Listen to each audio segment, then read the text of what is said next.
사순절 지금 기도하고 계시는 우리 그 하늘빛 사랑하는 우리 회원 목사님들과 또 성도 여러분, 그리고 이 방송을 보고 계시는 기도하고 계시는 우리 성도 여러분, 기도 덕분에 무사히 나라의 위기가 이렇게 잘 넘어갔고, 그래도 우리가 이렇게 또 예배하게 되었고, 또 저 강원도에 막 산불이 났는데도 하나님 은혜로 또 이렇게 비도 내려주시고, 그래서 모든 것을 다 중단시켜 주시고 이렇게 하는 것이 우리 모두 여러분들의 기도 덕분인 줄 알고 방송을 통해서 감사를 드립니다.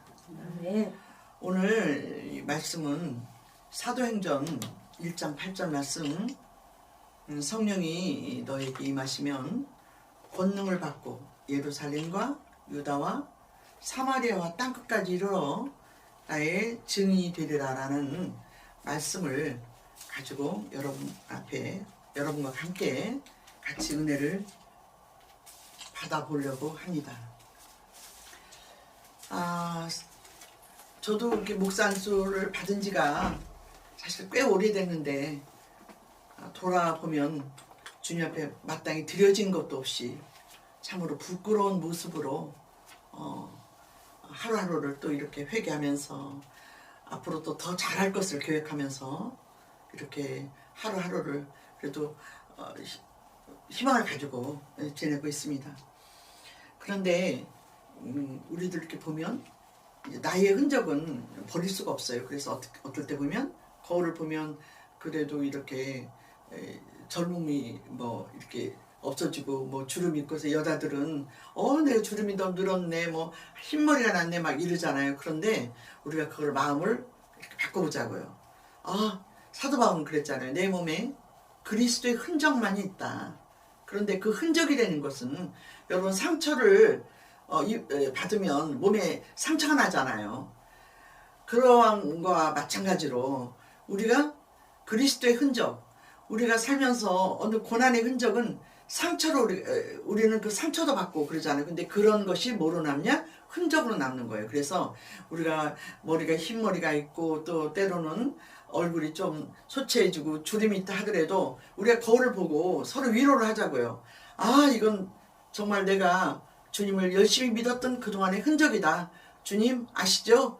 이게 내 계급장입니다. 우리 이렇게 마음을 바꿔가면서 이 거울을 보면 새롭게 내가 이렇게 나이 먹었다라고 짜증이 나는 것보다 새로워진 그러한 그 주님의 흔적이 나게 있구나라고 하면서 자부심을 갖고 이렇게 마음을 변화되게 하루하루를 지내고, 또 사순절 기간에 또 그러한 마음을 가지고 우리가 고난을 감사로 바꿔서 지내는, 기도하는 나와 여러분이 되시기를 소망합니다.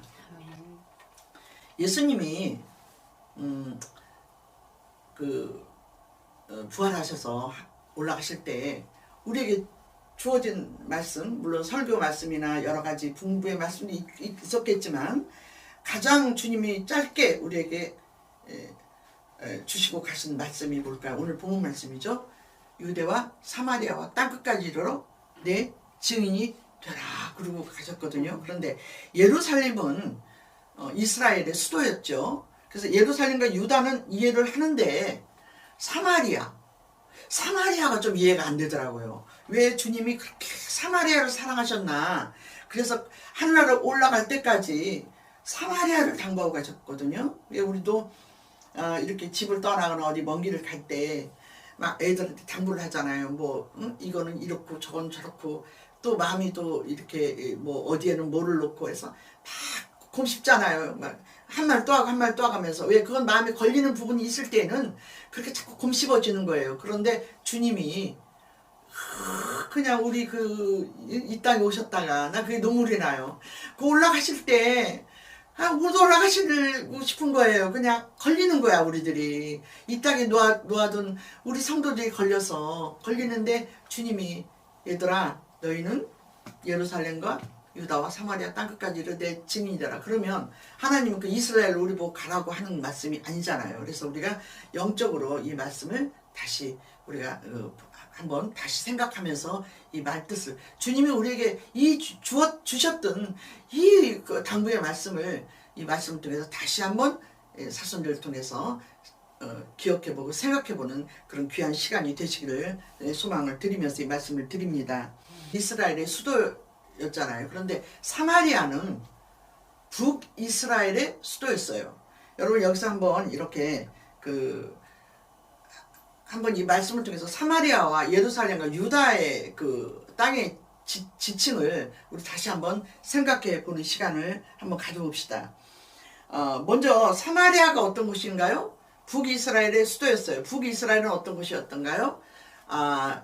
이스라엘이 다윗이 왕조가 시작된 후에 다윗이 아들이 솔로몬이었잖아요. 그런데 솔로몬이 너무나 지혜롭고 하나님의 그 일천번째 제사를 지내고 한 것까진 좋으나 이제 그 솔로몬이 처첩들을 거느리고 그리고 우상을 섬기게 되었어요.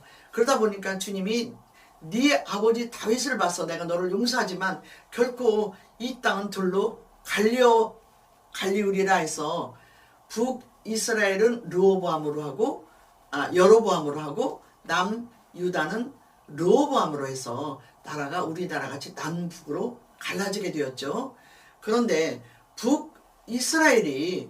북이스라엘은 처음부터 왕조가 보니까 19대까지 왕조가 내려왔잖아요. 그런데 그 왕들이 거의 다 이 정통 다윗의 왕조로 해서 후계자로 내려오는 그런 족보가 아니라 쿠데타로 거의 그 왕권을 장악을 했어요. 그런데 남유다는 다윗으로부터 쭉 쿠데타가 아닌 그 족보로 왕위를 이어갔어요. 그래서 이게 보니까 북이스라엘과 남유다가 갈라지는데 끝까지 남유다가 존재하고 하나님께서 사랑하시고 했던 것은 참 많이 남유다였던 것 같아요. 그런데 북이스라엘이 이제 오므리 왕조가 있었어요. 오므리 왕조.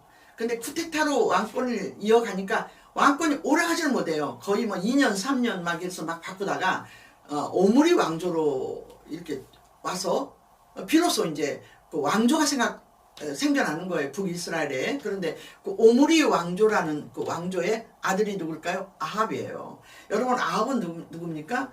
우리가 알고 있는 아합. 아주 뭔가 편치 않은 왕이잖아요. 아주 악독하고. 그런데 더군다나 또 아합의 부인이 누굴까요? 이사벨이에요. 그러니까 부창부수라고. 아합이 그렇게 될 수밖에 없었던 것은 이사벨의 영향이 참 큰 거예요. 그래서 우리가 부부지간에도 서로 정말 아내의 역할이 굉장히 중요하다고 한번 생각을 해볼 필요도 있습니다. 그런데 그 오므리 왕조가 이제 아들이 아합이라고 그랬잖아요.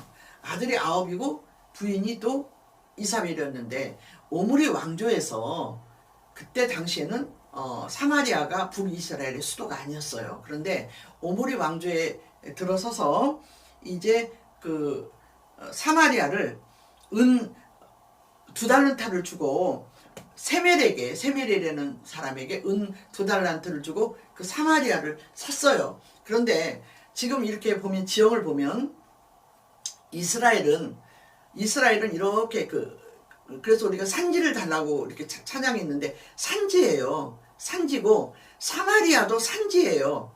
그런데 모든 면에서 문화, 경제 이런 것들의 중심이 되어서 굉장히 발달을 했었어요. 사마리아가. 그래서 사마리아가 수도냐면 북이스라엘의 수도가 사마리아입니다. 그런데 그 사마리아가 그 수도가 된 이후에 아합으로부터 쭉 내려오는데 어떻게 됐어요? 엘리야가 아합에게 계속 충고를 합니다. 이렇게 하면은 이 왕조가 무너집니다. 계속 충고를 해도 말을 듣지를 않았어요. 이제 도끼가 우리 성경에 그런 말씀 나오죠. 도끼가 나무 뿔에 놓였다. 이거 굉장히 무서운 말씀이더라고요. 그리고 화살이 시위를 떠났다. 그러면 도끼가 나무 뿔에 놓인 것을 누구는 봐요? 엘리야는 보는 거예요. 엘리야가. 북이스라엘이라는 나라에 도끼가, 하나님에 대한 그 말씀의 도끼가 밑에 있는 거 이제 치기만 하면 되는 거예요. 화살도 이제 시위가 탁 놓으면 가는 거예요. 그러니까 엘리야는 이제 그 멸망이 당하는 것이 눈에 보이니까. 그래서 우리가 기도 많이 한 분들이 우리에게 한번 짚고 넘어가는 것은 우리 목사님의 설교나 또 기도 많이 한 분들이 우리가 어떤 조언을 할 때 하나님은 우리에게 급하면 돌멩이를 통해서라도 역사하시고요. 우리 주의 나귀를 통해서라도 역사하시고 어떤 환경을 통해서라도 역사하시는 거예요. 그러면 훈련을 많이 받은 사람들은 그걸 깨달아요. 아, 하나님이 지금 내가 뭔가 찝찝했는데 뭔가 이렇게 이 말씀이 나에게는 싫은 말씀이지만 지금 나에게 주시는 경고의 말씀이구나 라고 돌아서면 살아요. 돌아서면. 그런데 돌아서질 않고 계속적으로 우리가 고집을 부릴 때는 어떻게 해요? 화살이 시위를 떠나면 어떻게 우리에게 박히는 거예요. 도끼가 잘라지면 넘어지는 거잖아요. 그래서 우리가 지금 아합은 말을 듣질 않았어요. 말을 듣지 않아서 계속 이렇게 엘리야가 충고를 해도 말을 듣지 않고, 그 다음에 또 엘리사가 충고를 해도, 엘리사가요 이렇게 보니까 독립운동 같이 막 그 나라를 회복시키기 위해서 그 엘리사가 막 그 성경에 보면 막 신도들이 있잖아요. 난 그거를 그렇게 그냥 깊이 생각을 안 했는데, 이거 보니까 엘리사가 뭐 거의 우리나라 독립운동 하듯이 막 신도들을 해가지고 그 북이스라엘이 하나님 앞에 돌아오게 굉장히 운동을 많이 했더라고요. 자, 그런데 그 이후에 어떻게 됐어요? 아합으로부터 계속 악행이 넘어오니까 드디어 도끼가 나무뿌리에 있다가 하나님이 손을 탁 댄 거예요. 그래서 그때 어느 나라가 이스라엘 옆에서 부강한 나라로 부각이 되기 시작했냐면 아시리아.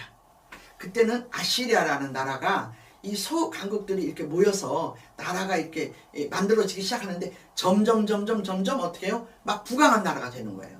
부강한 나라. 근데 보니까 우리가 영적으로 보면, 우리가 이제 역사적으로 보면 그런 걸 못 느끼겠지만, 뭐 역사적으로 보면 아시리아 왕이 뭐 훌륭하고 뭐 군대 훈련이 잘 돼서 아주 부강한 나라가 됐다라고 이렇게 얘기를 하지만, 우리 영적으로 보면 자, 도끼로 쓰는 거예요. 도끼로. 예? 그래서 우리가 성경에 보면 하나님이 우리를 괴롭히는 사람들 있잖아요. 너는 사람을 몽둥이로 쓴다라고 그랬어요. 그러니까 이런 거 보니까 하나님이 몽둥이를 쓰려고 아시리아를 막 부강한 나라로 만들기를 시작한 거예요. 그걸 누가 보냐? 엘리야는 바라볼 수가 있어요. 그거를 그 선지자들 막 보내잖아요. 성경에 그 선지자들 통해서 경고를 하는데, 하나님 반드시 여기서 우리가 짚고 넘어갈 것은 우리를 징계하시기 전에 반드시 우리에게 경고의 메시지를 준다는 거. 이거 분명히 우리는 깨닫고, 이 말씀을 듣는 여러분들은 우리를 깨닫고 넘어가게 되어야 될 줄 압니다. 그래서 이제 호세아 왕까지 내려왔어요. 그 선지자 호세아가 아니에요. 북이스라엘의 호세아 왕이 이제 아시리아가 막 하고, 그때 또 이집트가 있었고 막 주변 나라에 가운데 보니까 이 지도로 보면 이스라엘은요, 지금 딱 우리나라가 막 러시아 뭐 이렇게 해서 옛날에 그 청나라 이렇게 해서 막 있어가 그 사람들이 막 우리를 괴롭혔잖아요. 우리나라를. 그와 마찬가지로 보니까 이스라엘을 가운데 껴가지고요, 막 이웃나라가 침범하고 꼭 이스라엘 거쳐가고 이스라엘 괴롭히는 그런 가운데 끼는 나라가 됐어요. 근데 이제 점점 어떻게 해요? 이제 나라가 우상을 섬기고 하나님을 멀리 떠나니까 나라가 점점 쇠약해지기 시작했다가 호세아 왕이 이제 내려왔어요. 내려왔는데 그때 조공을 아시리아에게 막 쳐들어를 하니까, 아이고 좀 봐주십시오 하고 이제 조공을 아시리아에다가 이렇게 바치고 또 이집트도 바치고 바빴어요. 막 왜? 살아남기 위해서 북이스라엘이. 그런데 이제 머리를 쓰는 거예요. 아시리아는 뭐 별볼 없는 것 같다. 그러니 이제 내가 바칠 수 있는 그 조공도 떨어지고 하니 이집트에만 바쳐야겠다고 아시리아를 무시하고 이집트에만 북이스라엘 이집트에만 가서 조공을 바치는 거예요. 그러니까 그 소식이 누구한테 들어갔어요? 아시리아에게 들어갔어요. 그때가 사르곤 2세 때인데요. 아시리아 왕 사르곤 2세 때인데 그 들어가니까 아시리아 왕이 이것들 봐라. 나를 감히 무시해? 그때 우리가 역사를 보면 아시리아라는 나라는요 아주 잔인했던 나라예요. 그러니까 그 아시리아라는 나라는 얼마나 잔인했냐면 그 노예를 그 작은 나라에서 이게 전쟁을 해서 노예를 데리고 오잖아요. 데리고 오면 막 살을 벗기고 막 눈을 파고 막 상상할 수도 없는 피비린내 나는 너무도 그 무서운 나라였어요.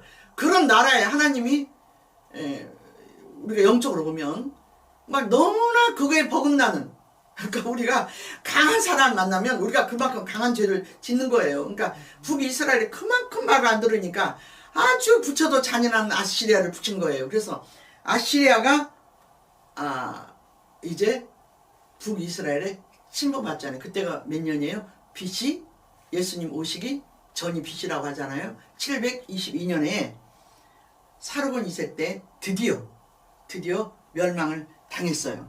그런데 그때 북이스라엘의 귀족 27,000명이라는 사람이 우리 지금 서울에서 부산까지 2배 되는 880km 정도 떨어진 막 먼 곳으로 쓸만한 사람들은 다 뽑아서 전부 다 보내는 거예요. 그러니까 사마리아의 북이스라엘의 사마리아에 남아 있는 사람들은 한마디로 말해서 물건으로 말하면 좀 기스난 거, 사람으로 말하자면 조금 이렇게 좀 배우지도 못하고 좀 이런 사람들이었던 것 같아요. 성경에는 그런 기록은 없어요. 제가 이제 말씀드리는 거는. 그래서 그 사람들이 있었는데, 자, 그때 아시리아가 어떻게 했어요?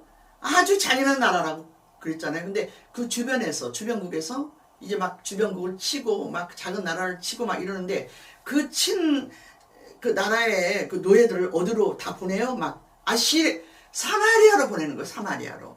사마리아로 보내서 너무나 무서운 것은 우리가 예를 들으면 일본에서 우리를 식민지 속국을 할 때 상투를 다 잘라버리고 이름을 일본 이름으로 했잖아요. 귀화시켰잖아요. 그거와 똑같이 그거보다 더 잔인하게 아시리아는 주변 국들하고 막 자기 아시리아는 막 보호를 해도 주변 국들하고 막 섞어가지고 북이스라엘의 특히 사마리아 사람들을 완전히 뭐를 만들어요? 혼혈족을 만들어서 북이스라엘의 어떤 정체성을 이스라엘 민족의 정체성을 없애버리는 거예요. 그런데 여기서 성경을 우리가 보면 그래도 하나님은 남유다를 남겨놓으신 거예요.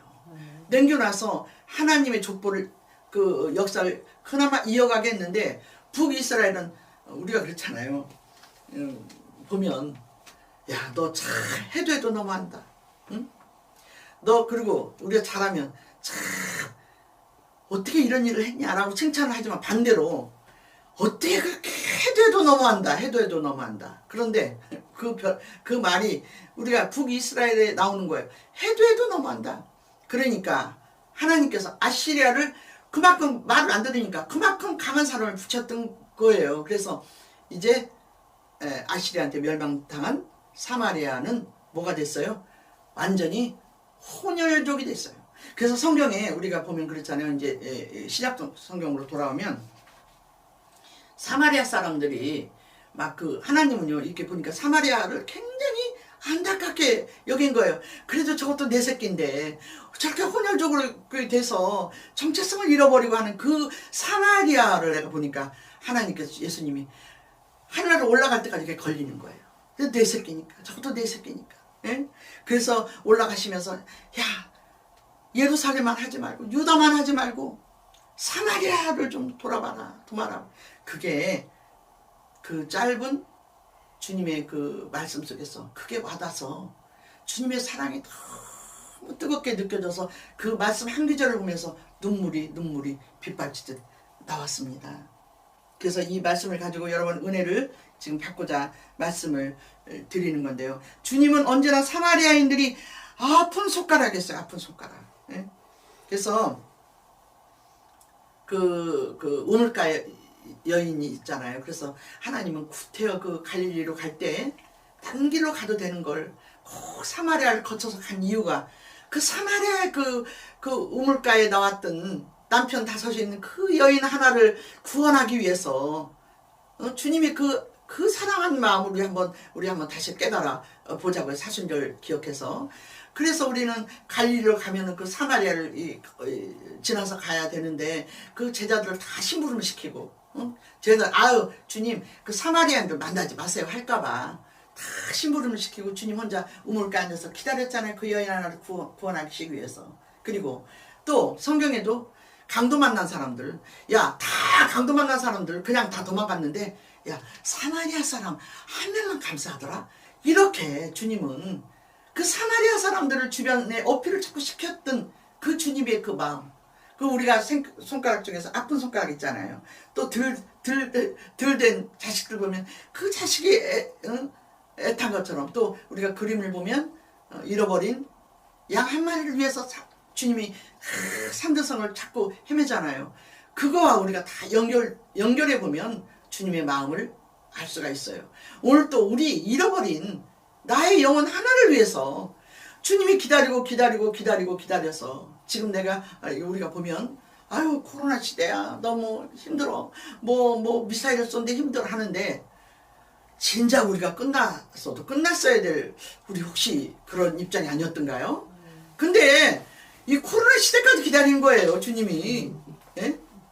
미사일 쏠 때까지 기다린 거예요. 그런 거 생각하면 내가 진짜 끝났어야 되는 건데 이 코로나 시대에 내가 그래 하나님 그래도 이렇게 나를 안 죽이고 지금까지 연명시켰구나 라는 것을 생각하면서 우리가 하나님께 참 감사한 마음으로 아멘. 우리가 영적 제사를 지내야 되는 나와 여러분이 되시기를 소망합니다. 아멘. 자, 그럼 여기서 우리가 사마리아 사람이 누굴까요? 주님이 그렇게 예뻐하고 사랑하고 안타까웠던 그 사마리아, 오늘 그 사마리아인가 누굴까요? 나예요. 아멘. 나예요. 그리고 우리가 성경을 통해서 한번 봅시다. 요한복음 5장 2절 9절 말씀에 중풍병자가 하나 있었어요. 중풍병자가. 응?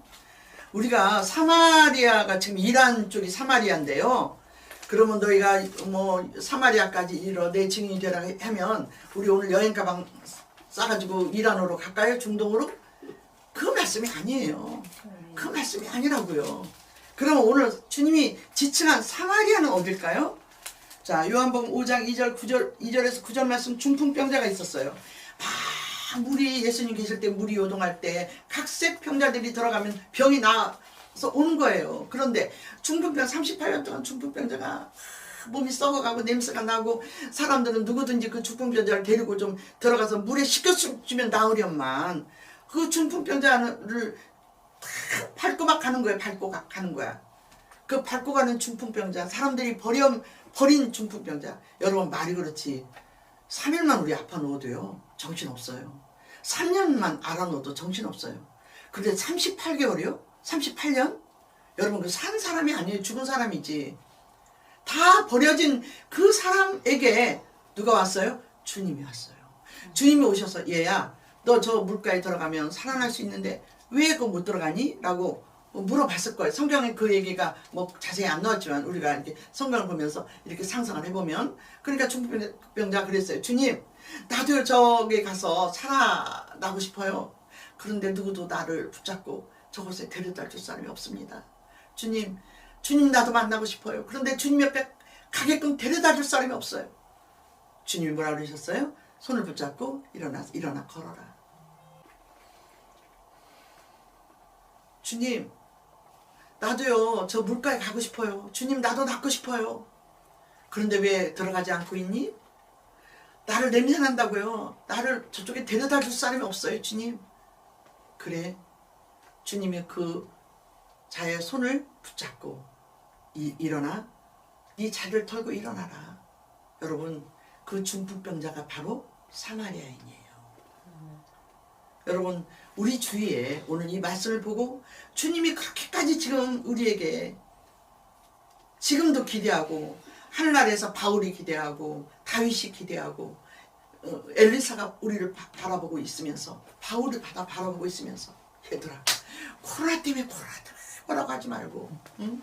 주님의 유언을 지키면, 주님의 일을 하면 주님이 네 일을 대신 하니까 얼른 주님의 일을 너희들이 하고 깨달아야지. 내가 이 코로나도 싹쓸어가잖냐, 아마 그러는 것 같은 생각이 기도하면서 들어서 눈물이 빗발치듯 나오더라고요. 주님, 내 죄입니다. 잘못했습니다. 자, 주님이 그렇게까지 하늘나라에 올라가시면서 사마리아인을 부탁했던 거. 여러분, 우리가, 저도 마찬가지고요. 이제 저도 주님 믿은 지가 정말 부끄럽게도 30년이 넘었어요. 넘고 하나님 일을 열심히 한다고 했음에도 불구하고 주님 앞에 이제는 돌아와 생각하니 부끄러운 것 뿐이에요. 부끄러운 것 뿐인데, 진실한 데가 사마리아인을 찾았던가. 그러면 우리 가까이 어느 단체를 보니까, 누구 단체를 이 방송을 통해서 이렇게 험잡으려고 한 건 아니지만, 주님을 열심히 믿기 위해서 나는 남편이 핍박하니까, 자녀가 핍박하니까 나는 보따리 싸갖고 교회로 왔다. 그리고 그 사람들한테 말을 이제 비껴가서 얘기하면 조영기 목사님이 한번 예화를 들으시더라고요. 했는데 어떤 술 잔뜩 취한 사람이 전화가 왔더래요. 와가지고 조영기 목사님한테 욕을 하면서 뭐라고 설교를 했길래 내 마누라가 나를만 보면 마귀 들어온다. 그리고 자녀들이 보면 아버지 인사는 아니고 아빠, 마귀 아빠 왔다고 그러냐고 그렇게 얘기를 하더래요, 조영기 목사님한테. 그래서 조영기 목사님이 알았다고, 내가 잘 타일르겠다고 얘기를 했대요. 자, 말을 다시 우리가 비껴가면, 우리가 나만 구원받으라고? 하나님이 나만 예뻐서? 나만 구원받으라고 지금 나를 주님 믿게 하고 구원받게 했을까요? 지금 나를 그렇게 내가 미워하는 그 가정에, 내가 존경하고 할 수 없는 그 남편에게, 존경할 수 없는 시어머니에게, 시동생에게, 잘못되어진 그 자식들을 나무라면서 하나님은 나를 왜 이 가정에 보냈을까요? 우리가 작게 한번 생각하면, 특별히 우리 여성들, 이 방송을 보시는 우리 여성들 가장 이상해요. 정말 중요한 건 아까 이사벨 얘기했잖아요. 우리 여자의 그 잔잔한 영향력이 얼마나 큰 효과를 나타내는지 우리가 이 방송을 보면서 깊이 깨달아야 될 줄 믿습니다. 아멘. 우리가 먼저 우리가 교회에 가서 정말 열심히 일을 하고 하는 것도 좋지만, 가정에 남편을 소홀히 하고 시어머니를 소홀히 하고 내 이웃을 소홀히 하고 내 자녀를 무시해버리고 나무라고 그러면서 저들을 다 마귀다라고 나만 구원받게 하나님께서 했을까요? 아니에요. 하나님은 내 남편이 사마리아인이 될 수 있고요, 내 시어머니가 내 사마리아인이 될 수가 있어요. 또 내 자녀가 사마리아인이 될 수가 있어요. 오늘 이 말씀을 우리가 생각하면서, 우리가 지금 이때 크게 코로나 때문에 어떤 큰 일을 할 수가 없잖아요. 하나님은 우리에게 무슨 메시지를 줄까요? 너가 지금 큰 집회를 하고 큰 행사를 하고 크게 하나님의 괜히 이름 가지고 괜히 자꾸 장사하려고 그렇게 하지 마라. 지금 내가 너한테 원하는 거, 지금 네 옆을 봐라. 죽어가는 사마리아인 있지 않냐? 그거를 왜 돌아보지 않고 우리 한국 교회요, 왜 자꾸 큰일만 하고 행사만 하고 돈을 벌려고 그러냐? 라는 메시지를 제가 느꼈어요. 그래서 오늘 이거는 하나님께서 우리에게 그렇게 하냐라고 얘기하는 한 건 아니지만, 그 영감으로 기도할 때 레마로, 하나님의 은혜로, 느낌으로 주님이 우리에게 주신 귀한 메시지는, 특별히 우리 여성들, 자, 큰 일도 중요하지만 내 옆에 자꾸 잔잔한 사람들, 남의 돌보지 않는 사람들, 그러한 자들을 사마리아인으로 여기고, 비록 내 힘으로는 그들을 전도하고 정말 회개시킬 수 없고 돌이킬 수 없는 그런 불가능이라고 느끼지만, 오늘 주님 말씀이 사마리아인들에게 전도하라고 할 때 주의 말씀을 믿고 그들을 데리고 우리가 베데스다 못으로, 주의 말씀의 못으로 데려가면 우리가 생각지도 않은 기적이 나타나서 문둥병자가 낫고, 38년 된 중풍병자가 낫고, 전혀 돌아올 것 같지 않았던 내 남편이 돌아오고, 내 이웃이 돌아오고, 내 모든 친척이 돌아오고 하는 그런 놀라운 역사가 우리 한 사람의 은혜로 말미암아 이 말씀을 우리 주님의 유언의 말씀을 지키느라 노력함으로 말미암아 우리 한국교회가 다시 정립이 되고 그렇게 주님이 우리를 봐서라도 아이고 이제는 좀 코로나 좀 거둬가야겠구나. 너희가 작은 일에 충성했으니 내가 이제 큰 일을 맡길 때도 됐다 라고 하면서 마음놓고 집회하고 우리가 모여서 할 수 있는 그런 역할을 저는 분명히 해주시리라고 믿습니다. 근데 주님이 그런 메시지를 우리가 잊어버리고 그냥 원망만 불평만 하면서 막 그냥 우리가 막 어떤 큰 집회만 갈망하고 막 큰 모임만 갈망하고 내 작은 것은 돌아보지 않고 한다면 우리는 이것이 역반응이 되어서 주님의 말씀을 거역하는 자들이 될 줄 압니다. 이제는 우리는 장성한 분량에 이르러야 돼요. 처음에 우리는 그렇잖아요. 우리는 이제 젖만 빨고 있는 그런 애기의 분량의 신앙에서 벗어나서 장성한 분량이 되는 그런 위대한 한국의 정말 위대한 선지자들, 우리 한국의 위대한 믿음의 그 역할자들이 되시기를 오늘 이 말씀을 통해서 간절히 소망 드립니다. 아멘.